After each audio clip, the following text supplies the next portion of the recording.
Salut tout le monde. Travaillez-vous dans la fonction publique fédérale?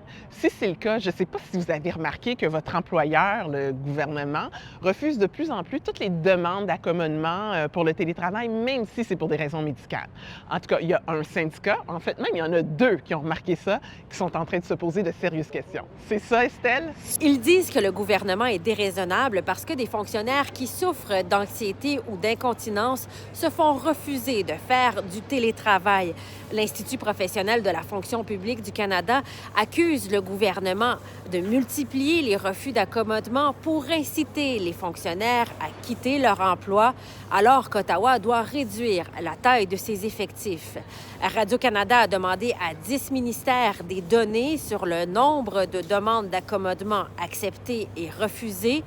Comme la méthodologie diffère d'un ministère à l'autre, il est impossible de confirmer une augmentation des refus. Mais on constate bel et bien une augmentation des demandes. Chez Emploi et Développement social Canada, par exemple, il y en avait 50 en 2021 et en 2025, plus de 7 200.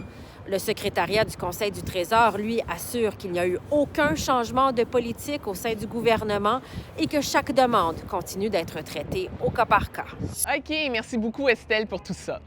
Maintenant, je ne sais pas si vous le saviez, mais la commissaire aux langues officielles du Canada, Kelly Burke, a commencé son nouveau mandat la semaine dernière.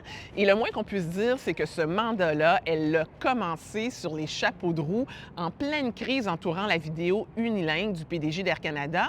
Je ne sais pas si vous la connaissez bien, Mme Burke, mais elle n'est pas du genre à se faire détourner de ses objectifs. Elle entend garder le cap sur l'interprétation de la loi, sur les langues officielles et sur ses règlements. Elle était d'ailleurs l'invitée de Mathieu Nadon au téléjournal 18h30. Là où je vais mettre beaucoup l'accent, Mathieu, c'est sur la question de, oui, conformité, mais quelles sont les causes d'un manque de conformité et comment adresser ces causes-là?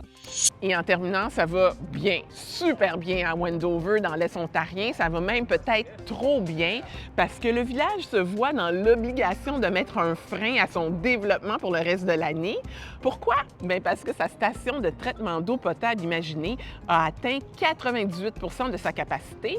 Le service des infrastructures du canton d'Alfred et Plantagenet recommande donc de suspendre tout nouveau développement à Wendover, au-delà des projets qui ont déjà été approuvés. Donc voilà, à demain!